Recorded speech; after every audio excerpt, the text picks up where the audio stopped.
Victoria's government is calling on Scott Morrison to fast-track the approval of a new quarantine facility outside Melbourne. Live to Jonathan Lee. Jonathan, we're hearing that productive conversations are being held behind closed doors. What does that mean? What could be the timeline here?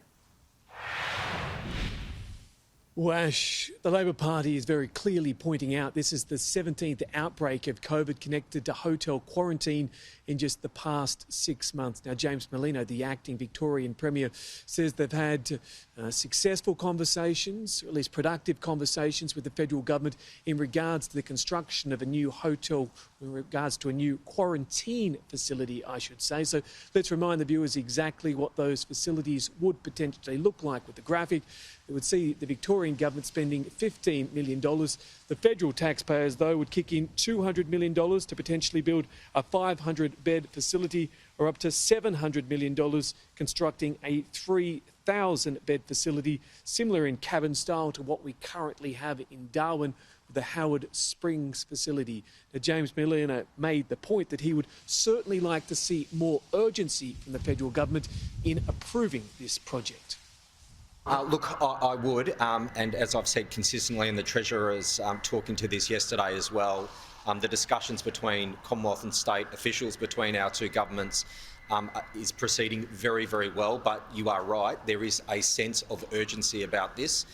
The best time to have had an alternate quarantine facility is 12 months ago. The next best time is right now.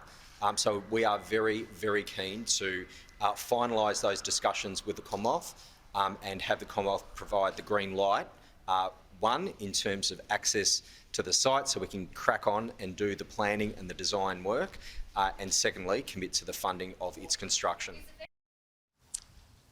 With this outbreak clearly originating from hotel quarantine, the Victorian Labor Party has been very clear to point out they want a new facility that poses no risk to the community.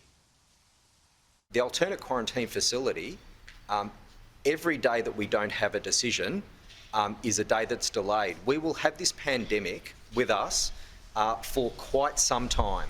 Hotel quarantine is not a no-risk environment, and we must have alternative quarantine options, particularly for people of highest risk. So, Jonathan, what's federal Labor had to say? What's their view? Well, they've been out a short time ago, about 25 minutes ago, Ash, making the very clear point, as they've done for some time now, that the federal government has two responsibilities: roll out the vaccine and have a successful hotel quarantine system, or at least a successful quarantine system. They're certainly putting pressure on the federal government to construct these new facilities outside of the hotel system, making the point that the current hotel facilities aren't fit for purpose. What has played out in Victoria now is a result of the failure of hotel quarantine. This is because someone returning to this country actually contracted the virus in a hotel. Hotels are not fit for purpose. They are not designed to be quarantine facilities.